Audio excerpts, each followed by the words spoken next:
حلالی خاندان غیرت والے ہوتے ہیں، وہ تو اپنی بچیوں کو سینے سے لگا کے کہتے ہیں اگر ڈولی میں جائے تو ٹھیک ہے، اگر دو تیرے لیے اللہ نے ڈولیاں رکھ دی، ایک ڈولی میں تُنے سسرال جانا ہے، دوسری ڈولی میں تُنے قبر میں جانا ہے۔ یہ غیرت والی عورتوں کی نشانی ہے۔ جناب سیدہ فاطمہ الزہرا رضی اللہ تعالی عنہا امام الانبیاء صلی اللہ تعالی علیہ وسلم کی پیاری بیٹی ہے، جس کے بارے میں رسول اللہ صلی اللہ علیہ وسلم نے ارشاد فرمایا خیر النساء،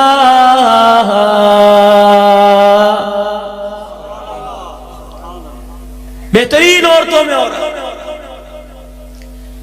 کبھی فاطمہ تو بدعت منی کا، کبھی اپنی بچیوں کو افضل النساء کا۔ کیا منظر ہوگا جب دربار رسالت لگا ہوگا، صحابہ اکرام رضوان اللہ تعالی علیہم اجمعین اپنے پورے ایمان کے ساتھ، اپنے روشن چہروں کے ساتھ رحمت والے نبی کی خدمت میں بیٹھے ہوں گے۔ رحمت والے نبی نے اعلان فرمایا میرے صحابہ آج میں تمہارے سے سوال پوچھوں جواب دو گے۔ رحمت والے نبی فرمائیے کیا بات ہے؟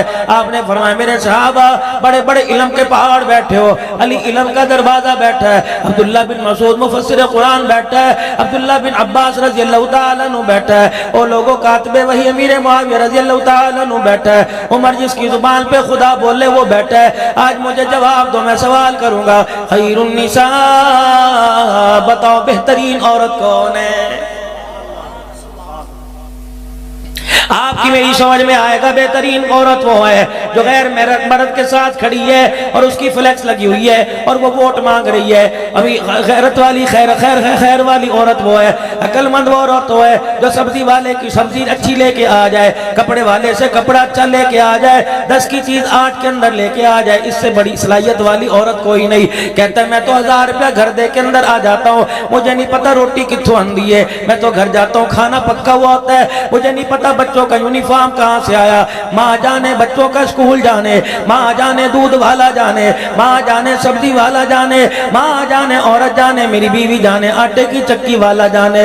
مجھے تو پکی پکائی ملتی ہے، مجھے یہ نہیں پتا کہ آٹا کہاں سے آیا، مجھے یہ نہیں پتا روٹی کہاں سے آئی۔ رب کعبہ کی قسم یہ غیرت ایمانی کوئی نہیں، یہ بے غیرتی ہے۔ تجھے اتنا ہی نہیں پتا تیری بیوی تیری گھر کی عزت 12 گھنٹے تو اسے چھوڑ کے رہا، 8 گھنٹے بازار میں پھرتی رہی، بتا کس کو بھائی بناتی رہی، کس کو یار بناتی رہی؟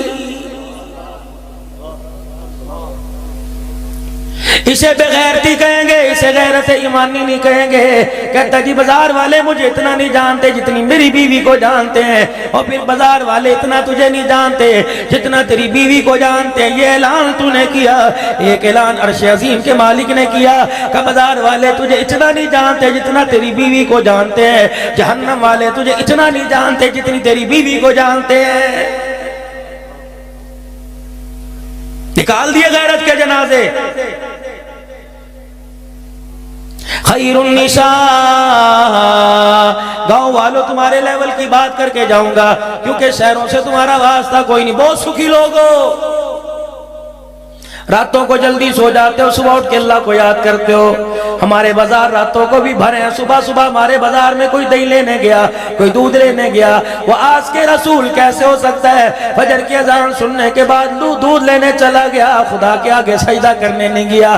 مہندی کی رات بیٹی کی شادی، مہندی کی رات بہن کی شادی ہو، اللہ اکبر، اسی رات میں نے باپ کو شراب پیتے دیکھا، اسی رات میں بہن کے بھائی کو شراب پیتے دیکھا۔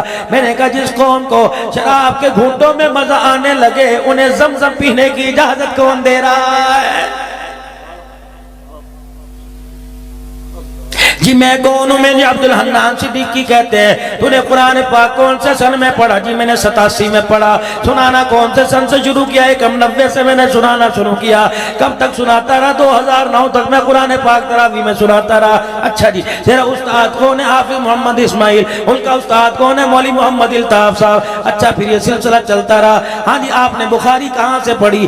آپ نے ترمذی کہاں سے پڑھی؟ میں نے کہا میں نے موسیٰ خان بازی رحمت اللہ علیہ سے پڑھی، میں نے جامعہ شرعیہ میں دورہ کیا, میں نے پٹیالہ گراؤنڈ میں فقہ کا کورس مکمل کیا, درس نظامی کیا, پھر 96 کے اندر اللہ نے سال کی جماعت میں قبول فرمایا, 2009 میں اللہ نے پھر دوسرا سفر کروایا. اچھا یہ نسبتیں تیرے ساتھ ہیں؟ ہاں ہاں. کتنے بیٹے کتنی بیٹیاں؟ میں نے کہا 2 بیٹے 3 ایک بیٹی ہے. اچھا ماشاءاللہ. بچے بالغ ہیں؟ میں نے کبھی بالغ ہونے کو نہیں آئے. مکان ہے, دکان ہے, جی اللہ جل شانوں کا بہت شکر ہے. یہ کون ہے؟ یہ ایک نعت خان ہے, ساری زندگی حضور کی ثنا خوانی کرتے گزر گئی. اسی نعت خانی میں مکان بنا لیا, اسی میں اس نے اپنی گاڑی بنا لی, اسی میں 1-2 ایکڑ زمین لے لی, دودھ کے لیے سانی کے لیے 2-4 جانور خرید لیے. اچھا جی اس کے کتنے بچے ہیں؟ جی 4 بچے 2 بیٹیاں. ٹھیک ہے بالغ ہو گئے؟ جی ہاں بالغ ہو گئے. یہ کون ہے؟ ابھی 4 مہینے لگا کے آیا. یہ کون ہے؟ ابھی 7 ماہ کا سفر کر کے آیا. یہ کون ہے؟ ہر سال 4 مہینے لگاتا ہے. یہ کون ہے؟ فلانے ادارے میں کروڑ لالی سال کے اندر شیخ الحدیث ہے, بخاری پڑھاتے پڑھاتے 32 سال گزر گئے. میں نے کہا اس کے اولاد ہے؟ کہا جی اس کے اولاد ہے. میں نے کہا کتنے بیٹے؟ کا 3 بیٹیاں 4 بیٹے. میں نے کہا ایمانداری سے بتاؤ, بخاری شریف پڑھانے والوں, عبدالرحمن صدیقی آپ بھی بتا دو, نعت پڑھنے والوں, چلے 4 مہینے لگانے والوں, تم نے اپنی جداد میں سے بیٹیوں کا حق دیا کہ نہیں دیا؟ اگر سب نے یوں کر کے سر ہلا دیا, رب کعبہ کی قسم بخاری پڑھانے والا بھی جہنم میں جائے گا, چلے لگانے والا بھی جائے گا, اور لوگوں کو تقریر سنا کر ان کے دل مو لینے والا عبدالحنان بھی جہنم کے اندر جائے گا. ٹھیک کہہ رہا ہوں غلط کہہ رہا ہوں علماء کرام؟ ٹھیک کہہ رہا ہوں میرے بھائی. بِأَيِّ ذَنبٍ قُتِلَتْ, بیٹی جھولی میں اپنے حق لے کے آئے گی. الہی برتن منجواتے رہے, الہی بھائی جوتیاں پالش کرواتا رہا, الہی ایک گھر میں تو ایک ہیرا بن کے گلاب کی کلی بن کے گئی تھی. پروردگار عالم نوکروں کے بھی کپڑے دھوئے. اللہ جل شانو فرمائیں گے کیا بات ہے؟ کہ باپ کے گھر میں رہی باپ نے رلایا, شوہر کے گھر میں رہی شوہر نے رلایا, بیٹے کے گھر میں رہی بیٹے نے رلایا. اللہ اکبر. اللہ فرمائیں گے کہاں کھڑے ہیں تینوں؟ یا اللہ وہ کھڑے ہیں. اللہ فرمائیں گے میں تو بات ہی نہیں کرتا ان لوگوں سے. یا یہ ذنب قتلت, تو ان سے پوچھ کہ تیرے حق انہوں نے کیوں لیے تھے. سارا مجمع سن لے, میں بھی بات پر عمل کرنے کا محتاج. آپ بھی میرے عزیز و عمل کی نیت سے سننا. قیامت کا دن ہوگا, خدا کی عدالت میں کھڑا کر کیا جائے گا. حاجی نماز والا پرچہ دے دو, کب سے تیرے پہ فرض ہوئی تھی اور کب تک پڑھتا رہا؟ نماز والا پرچہ مجھے حل کرنا پڑے گا. نفل اتنے اوابین 50 کے, اشراق کے, صلاۃ الحاضر استخارہ, صلاۃ الاستخارہ, سہارے نفل عیدین کی نماز, قیام اللیل کرتا رہا, تہجد پڑھتا رہا, 27 سب جاگتا رہا. کہ نمازوں کا پرچہ عبدالحنان حل کرنا پڑے گا. روزے کب فرض ہوئے تھے اس وقت سے لے کے کتنے رکھے عبدالحنان حل کرنا پڑے گا. زکوٰۃ اللہ نے مال دیا تھا موقع پر ادا کرتا رہا, عبدالحنان حل کرنا پڑے گا. حج کیا تھا نہیں کیا تھا, باقی جتنے پرچے ہوں گے سارے پرچے مجھے حل کرنے پڑیں گے. میرا ایک پرچہ دنیا کا دستور ہے, کمرہ امتحان میں میرے رول نمبر پر کسی کو بٹھا دیا جائے, نقل کی کرنے کی وجہ سے, دھوکے کی وجہ سے 2 سال کے لیے بین لگ جاتا ہے, وہاں بین نہیں لگے گا. سارے پرچے مجھے حل کرنا پڑیں گے. ایک پرچہ جو میرے اخلاق کا ہوگا, اللہ فرمائیں گے یہ پرچہ تیرے سے نہیں لوں گا, یہ تیری بیوی سے لوں گا. اللہ فرمائیں گے بلاؤ اس کی بیوی کو. جی میرے اللہ جی, جی میرے پیارے جی, جی رحیم و کریم اللہ جی. اللہ فرمائیں گے جب سے دلہن بن کے آئی بتا تو صحیح, اخلاق والا پرچہ تو حل کر. تیرے سے مسکرا کے بات کرتا تھا یا تجھے جھڑک کے بات کرتا تھا. پھر اللہ فرمائیں گے تیری گردن پہ, میں اپنی طرف سے خطابت ہے, یہ تیری گردن پہ نشان کیسا پڑا؟ یا اللہ جون کا مہینہ تھا, یا اللہ سورج بھی آگ برسا رہا تھا, زمین بھی گرم تھی. اللہ ماں کمرے میں گھسی ہوئی, بہن باہر نہ نکلی. مجھے پتہ ہے میں نے اپنے شوہر کے لیے کھانا تیار کرنا تھا, آتے ہی کھانا مانگے گا. میں نے دھوپ کے آگے بیٹھ کے روٹی پکائی, چولہے کے آگے میں نے روٹی پکائی, سالن پکایا, ادھر ہنڈیا تیار ہو رہی تھی, ادھر میرا بچہ رونے لگ گیا, اسی کا بچہ تھا, یہ رونے لگا. میری ساس نے مجھے آواز دی, نیچے کر انی ہو گئی ہیں, تھلے ڈگدا پہ آئی. میں بھاگی جلدی سے, نمک والا ڈبہ جو میں نے کیا, میرا جھٹک کے یوں کر کے نمک ذرا زیادہ گر گیا. پروردگار عالم میری ماں تو نہیں آئی تھی, میرا ابا تو نہیں آیا تھا, وہ مجھے پنکھے کے نیچے بیٹھنے کا شوق تو نہیں تھا. میں جلدی سے اس کا بچہ سنبھالنے گئی, نمک زیادہ ڈل گیا، میں نے بڑی کوشش کی، سالن میں نمک نہ گزرا، میں رو رو کے کونے میں کھڑی تھی، اللہ یہ اس کا ہاتھ بڑا زوردار ہے، میرے سے برداشت نہیں ہوگا، اللہ بچا لے، اللہ بچا لے۔ جب یہ گھر آیا اس نے آتے ہاتھ دھو کے کہا لے روٹی لے کے آ، میں نے کہا اللہ میری سانسیں نہیں کر رہی ہیں، بچا لے۔ جب سالن آگے لا کے رکھا، اس نے ایک لقمہ کھایا، کوئی پارٹی دکان پہ اس کی دکان کا سامان کا پیسے لینے کے لیے آئی، اسے نہ دے سکا، غصہ میرے پہ اتارا، اس نے روٹی کا لقمہ منہ میں ڈالا، کہ نمک کیوں ود پہ گیا؟ میں نے کہا بچہ اٹھانے گئی تھی، اتنی بات پر اس نے سالن والی پلیٹ یہاں ماری، الہ العالمین، اسی گرمی میں اتنا بڑا چھالا یہاں پڑ گیا، یہ ساری رات مجھوں کو وٹ دے کے سوتا رہا، میں ساری رات ساڑھ کی وجہ سے روتی رہی۔ اللہ فرمائیں گے لاؤ اس کی نمازیں، لاؤ اس کے روزے، لاؤ اس کے حج، وہ گٹھڑی بنا کے اللہ منہ پہ مارے گا۔ آپ نے فرمایا جو گھر والوں کے لیے اچھا نہیں، میرے نزدیک وہ آدمی کو اچھا کہہ دو، میری خدائی گوارہ نہیں کر رہی ہے۔ خیرکم خیرکم لأہلی وانا خیرکم لأہلی، اور تم میں سب سے بہترین وہ ہے جو اپنوں کے لیے بہتر ہو۔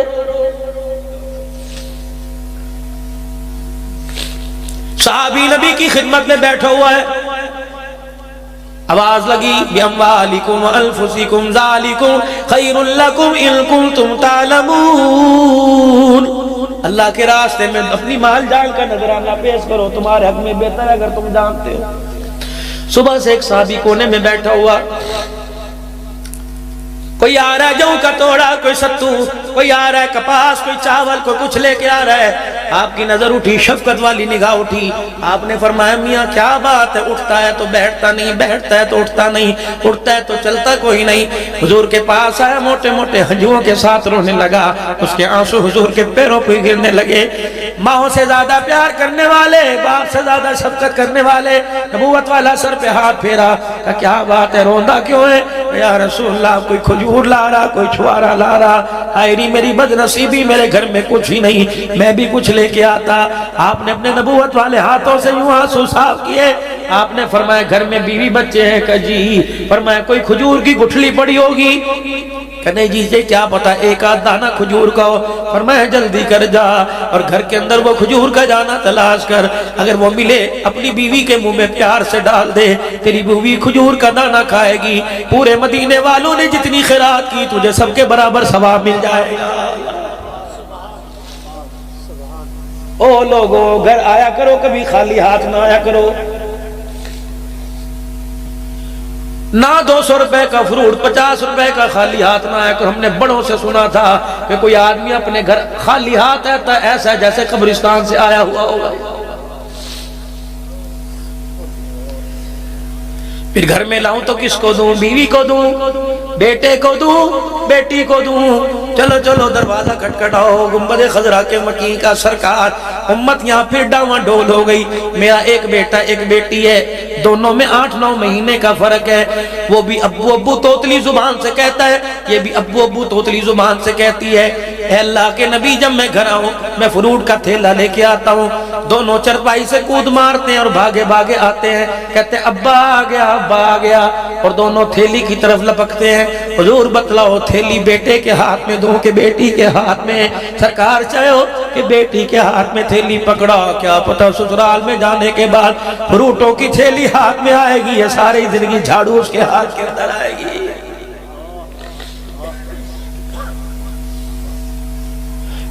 او لوگو اللہ سے بیٹی مانگو اور نرینہ اولاد کا بھی سوال کر۔ ہائے میری بدنصیبی، جو ادھر کان میں کہتے ہیں مولی صاحب دعا کر دے، مولی صاحب دعا کر دے۔ کیا دعا سکھلائی پروردگار عالم نے اپنے پیارے حبیب کو؟ فرمایا اگر تم نے کلمہ پڑھ لیا، مال تو تمہاری جوتیوں کا صدقہ ہے، سونا تو تمہاری جوتیوں کا صدقہ ہے، یہ کپاس تو تمہاری جوتیوں کا صدقہ ہے، میرے سامنے کبھی مال نہ مانگا کرو۔ مسلمان کی شایان شان ہی نہیں کہ وہ مال مانگے، مسلمان تیری شایان شان ہی نہیں کہ تو دولت مکان مانگے، یہ تو میں تجھے کلمے کی برکت سے دوں گا۔ یا اللہ پھر کیا مانگو؟ کہ جب بھی مانگنا ہو دعا میں بتلاتا ہوں، ہاتھ اٹھایا کر کیا؟ ربنا حب لنا من ازواجنا وذریاتنا قرۃ اعین واجعلنا للمتقین اماما۔ اللہ میری بیوی کو، اللہ میری بیٹے کو، اللہ میری بچی کو میری آنکھوں کی ٹھنڈک بنا دے۔ یا اللہ انہیں وقت کا امام بنا دے. اور دنیا مسجد کا امام مانگتی ہے, اللہ وقت کا امام بنانا چاہ رہا ہے. یہ اللہ سے دعا کیا کرو, اللہ میرے بچوں کو وقت کا امام بنا, میرے گھر کو جنت بنا, میری آنکھوں کی ٹھنڈک بنا. یہ اللہ سے مانگو. میرے پوچھا, جا کے دروازہ بجایا, ہاتھ جوڑ کے کھڑا ہو گیا. میں نے کہا لا ترفعوا اصواتکم فوق صوت النبی, یا تو اونچی آواز سے کھانسنے کی اجازت نہیں. فرمایا اگر ادب سیکھنا ہو صدیق سے سیکھو. کیوں کھانسی دبا کے بیٹھا ہوا ہے؟ میں نے کہا تو تو یار غار ہے, تو تو ہمراز ہے, تو تو حوض کوثر کا بھی ساتھی, تو تو غار ثور کا بھی ساتھی, تو تو مزار کا بھی ساتھی ہے. ابو بکر صحابہ وہ کچھ نہیں پوچھتے جو تو پوچھ لیتا ہے, بتا تو صحیح. کہنے لگے لا ترفعوا اصواتکم. میرا دل کے اندر تھا میں بھی ہنس ہنس کے پوچھوں. اللہ کی طرف سے جبرائیل آرڈر لے کے آ گیا. فرمایا صدیق آپ بے شک سسر کیوں نہ ہو, بے شک یہ تیرا داماد کیوں نہ ہو, لیکن خبردار ادب کے معاملے میں برابر ہونا پڑے گا. اور صدیق صداقت کا تاج تو تجھے پہنا دیا, لیکن تجھے بھی میرے محمد کے سامنے آنکھ اٹھانے کی خدا اجازت نہیں دے رہا. نعرے رسالت, عظمت مصطفیٰ, شان صحابہ, عظمت صحابہ. بیٹی پیدا ہو جس کے گھر کے اندر, بیٹی پیدا ہو جائے جس کے گھر کے اندر, کبھی منہ نہ بنانا. بیٹا پیدا ہوتا ہے کہ اندر پہلے میں کروڑ سے مٹھائی لے ہوں, بعد میں آ کے چہرہ دیکھوں گا. دروازے پہ ناچنے گانے والے مبارک دعوت دینے والے کھڑے ہو گئے, 100 کی گڈی کھول کے نوٹ دیتا, تھکتا ہی کوئی نہیں. اور بیٹی پیدا ہو گڑ کی ڈلی نہیں بانٹتا.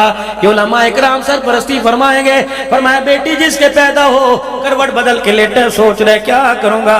فرشتہ آسمان سے اترا اور آ کے اس کے سر کے بالوں میں ہاتھ پھیرتا ہے, اور بعض جگہ اس کے کندھے پہ تھاپی مارتا ہے, کہتا اٹھ, پریشان کیوں ہے؟ اس وجہ سے اللہ جل شانہ جی نے آپ کو بیٹی عطا فرما دی.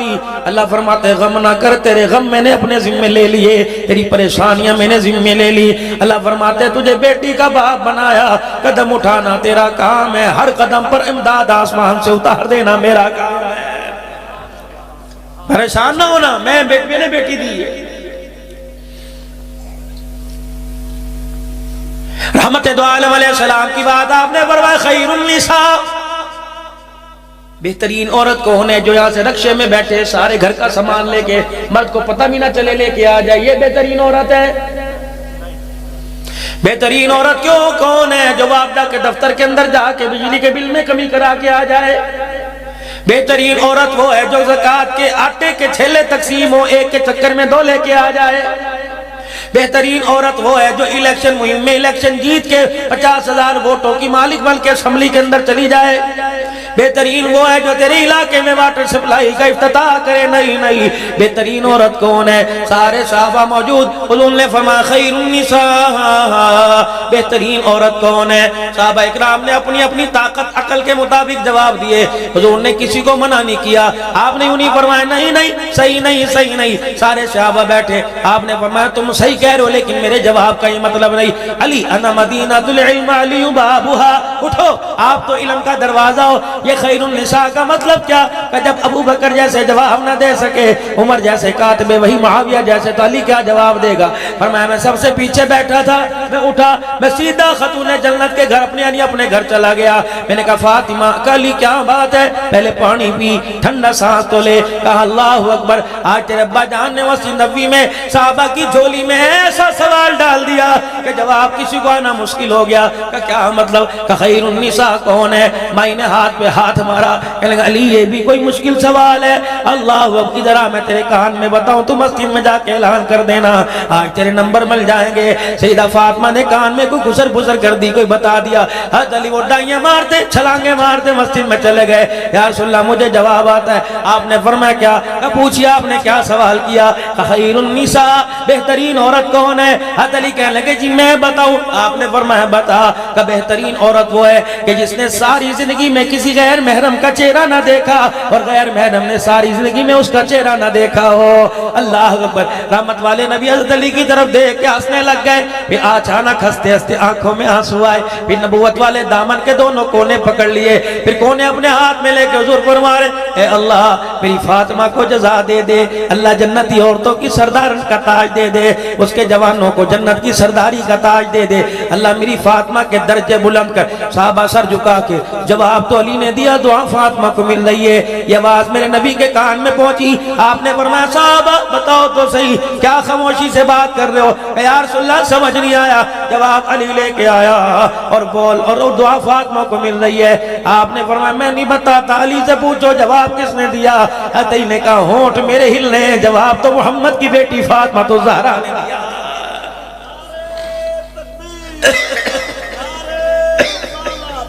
شان صحابہ، شان اہل بیت، مقام اہل بیت۔ 15 منٹ ابھی باقی رہ گئے انشاءاللہ، چل لیں؟ ادھر بیٹی بیٹھی ادھر بیوی، بیٹی سے پوچھو کیا چاہیے؟ کہتی ابو جی بس مجھے بہترین سا جہیز دے دینا، ابو جی مجھے شادی والے دن بہترین جوڑا بنا دینا۔ بیوی سے پوچھو کیا چاہیے؟ کہ سونے کی چوڑیاں چاہیے۔ واہ محمد کے گھرانے والوں، تم ساری کائنات کے لیے مثال بن کے چلے گئے، بچے بچوں میں مثال، بڑے بڑوں میں مثال، بوڑھے بوڑھوں میں مثال، جوان جوانوں میں، عورتیں عورتوں میں مثال۔ بیٹی کی طرف ہاتھ کیا، بیٹی نے یہ 4 انگلیاں اپنی مٹھی میں لی، ہونٹ ہل رہے ہیں، آواز باہر نہیں آ رہی۔ کان سیدہ فاطمہ کا لب مبارک کو لگا، بیٹی تیرے ابے کو تسلی چاہیے، بتا تو اپنے باپ کے باہر زندگی کیسے گزارے گی؟ سیدہ فاطمہ نے ابا کے سینے پہ گر کے کہا ابا میں تو آپ کے بعد رہنا ہی نہیں چاہتی، میں زندگی کیسے گزاروں گی؟ پھر فرمایا بیٹی ٹھیک ہے، پھر پہلی تو ہی میرے سے آ کے ملے گی۔ سیدہ عائشہ کی طرف منہ کیا عائشہ تو میرے بعد زندگی کیسے گزارے گی؟ اما عائشہ نے حضور کے سینے پہ ہاتھ پھیرا، کہا کملی والے میری طرف سے تو کم سے کم پریشان نہ ہونا، وعدہ کر کے جا رہی ہوں قیام میدان محشر میں اللہ کے دربار میں پوچھ لینا، وعدہ کر کے جا رہی ہوں۔ باپ کے گھر میں تھی تو چہرہ باپ نے دیکھا، تیرے گھر میں آئی تو تیرے چہرہ دیکھا، وعدہ کرتی ہوں تیرے جانے کے بعد اتنا چھپاؤں گی کہ آسمان کا سورج بھی دیکھنے کو ترس جائے گا۔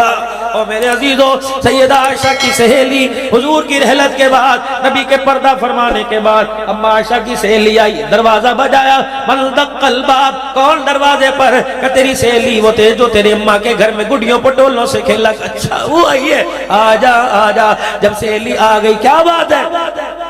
اے عائشہ منہ تو ادھر کر پھر میں تیرے سے بات کروں گی۔ اما عائشہ نے بتاؤں کیا کیا؟ حضور کی قبر مبارک کی طرف انگلی کا اشارہ کیا کہ اس روزے والے سے جاتے وعدہ کر لیا تھا کہ تیرے بعد منہ کسی کو نہیں دکھاؤں گی، کہ مردوں کے بارے میں کہا ہوگا عورتوں کے بارے میں نہیں، کہ میں نے وعدہ کیا تھا سورج کی کرنوں کو چہرہ نہیں دکھاؤں گی، سورج میرے گھر میں پوری آب و تاب کے ساتھ چمک رہا ہے۔ کہا عائشہ سورج سے پردہ کرنے کا کیا فائدہ، اور سورج سے پردہ کرنے کا تو نہیں کہا۔ اللہ اکبر، تمہارے لیے شریعت اور ہے، محمد کے گھرانے والوں کے لیے اور ہے، کہ میں نے وعدہ کیا تھا آنکھ بھر کے سورج کو نہیں دیکھوں گی، اس لیے صبح صبح ہے سورج چڑھا ہوا ہے، میں نگاہ اس لیے نہیں ڈالتی، پتہ نہیں میرے ساتھ کتنے غیر محرموں کی نگاہیں سورج کو دیکھ رہی ہیں، میں نہیں چاہتی غیر محرموں کے ساتھ میری نگاہ مل جائے۔ اللہ اکبر، کون ہے؟ حضرت حسین رضی اللہ تعالیٰ عنہ کی ہمشیرہ حضرت زینب رضی اللہ تعالیٰ عنہ۔ کون ہے؟ حضرت حسین رضی اللہ تعالیٰ عنہ کی ہمشیرہ حضرت زینب۔ کہاں نہیں؟ یحییٰ بن معین رحمت اللہ علیہ وقت کا بہت بڑا تابعی ہے، کربلا کے واقعے کے بعد ان کی دیوار یحییٰ بن معین کی دیوار کے ساتھ تھی۔ یحییٰ بن معین سے پوچھا آپ تو وقت کے تابعی ہو، آپ تو وقت کے فقہ کے امام ہو، آپ تو وقت کے محدث ہو، زینب کتنی مرتبہ تیرے سے مسئلہ پوچھنے آئی ہوگی؟ یحییٰ بن معین اپنی مسند سے کھڑے ہو کر چیخیں مار کے رونے لگے، کہنے لگے مسئلہ تو دور کی بات ہے، 15 سال میں نے اپنی پڑوسن کو کبھی برقعے کے اندر بھی نہیں دیکھا ہے، سنا تھا یہ نبی کی زینب رہتی ہے۔ عبداللہ بن جعفر کی بیوی بنی، بیمار ہو گئی، بستر پہ لیٹی، عبداللہ بن جعفر کہنے لگے میں تجھے پہلے اپنے ساتھ ڈاکٹر کے پاس طبیب کے ساتھ لے جاؤ. تیرا نونا اتنی تو اجازت دے کے گیا. ہوکا بھر کے اپنے شوہر کا ہاتھ پکڑا کہ لگی نانا امت کو اجازت دے کے گیا, آل رسول کو اجازت نہیں دے کے گیا. اگر ڈاکٹر کے پاس جانے کی اجازت ہوتی تو کربلا کے میدان میں خیمے کے اندر بیٹھ کے نہ روتی. جب میرا بھائی نیزے کی اینی پہ چڑھا ہوا تھا, 70-80 تیر تلوار کے زخم تھے اور زمین پر تلواروں کے سائے میں خون میں لطمت ہو کے خدا کا قرآن سنا رہا تھا. اس وقت میں نے ایک اشارہ کیا, بھائی ایک دفعہ آنے دے, میں تیرے لیے قبر تیار نہیں کروں گی بلکہ اپنی چادر کے کونے سے تیرے ماتھے سے خون صاف کروں گی. تو میرے بھائی نے اشارہ تلکا تھا, اے زینب میرے ٹکڑوں کو پرندے اپنی چونچوں میں لے کے چلے جائے, برداشت کرنا. میرے کفن کو, میری بوٹیوں کو کٹڑی میں باندھنے کے لیے باہر آئے گی, تیرے پیر کی جتی پر کوفے والوں کی نظر پڑ جائے گی, محمد پاک کی پاک پگڑی پر لوگوں کی انگلیاں اٹھ جائیں گی. یہاں جو میری مرضی میرا جسم کا نعرہ لگا رہی ہیں, کیا تیری مرضی تجھے کپڑے اتارنے کی اجازت دے دے؟ کیا تیری مرضی تجھے یار کے ساتھ ہنی مول منجار کے ساتھ لینے کی اجازت دے دے؟ کیا مرضی یہ مرضی کہ باپ بیٹی سے کہے میرے منہ پہ تھپڑ مار اور یار کا ماتھا چوم لے؟ کیا مرضی بھائی کی غیرت کا جنازہ نکال دے؟ نہیں نہیں, اگر تیری مرضی تیرا جسم ہے تو میری مرضی میرا جسم ہے. تو گاڑی میں آئے گی, میں تجھے دیکھ کے سیٹ خالی نہیں کروں گا, تو مجھے گالی دے گی میں 2 گالیاں دوں گا, تو مجھے تھپڑ مارے گی میں تجھے 2 تھپڑ ماروں گا, تو مجھے گھر سے دھکے دے گی, میری عزت کا جنازہ نکالے گی, میں تیری عزت کا جنازہ نکالوں گا, تب تو سیم برابر برابر. اگر مرضی مرد کی نہیں چلتی تو پھر مرضی عورت کی بھی نہیں چلتی. مرضی بھی خدا کی, جسم بھی خدا کا, اولاد بھی خدا کی, مال بھی خدا کا. میرے عزیزو آج میری مرضی میرے جسم کے نعرے کی تردید کر دو. آج علی الاعلان اس قاری عبدالستار کی جامعہ میں علی الاعلان اعلان کر دو, مرضی بھی خدا کی, جسم بھی خدا کا. مسلمان غیرت والا ہے, بوٹیاں جسم کی کروا تو سکتا ہے, لیکن میرے عزیزو اللہ کی توحید میں, نبی کی رسالت میں دراڑیں برداشت نہیں کر سکتا. آج پورا مجمع ختم نبوت کا نعرہ لگائے اور اس بات کا اظہار کر دے, غلامی رسول میں, غلامی رسول میں تاج و تخت میں نبوت, تاج و تخت میں نبوت, تاج و تخت میں نبوت. زندہ باد کو تاج و تخت میں نبوت, ہاتھ اٹھا کے تاج و تخت میں نبوت, تاج و تخت میں نبوت. جب یہ اعلان اور اس اعلان کے نیچے کام ختم نبوت کا ہونے لگ گیا,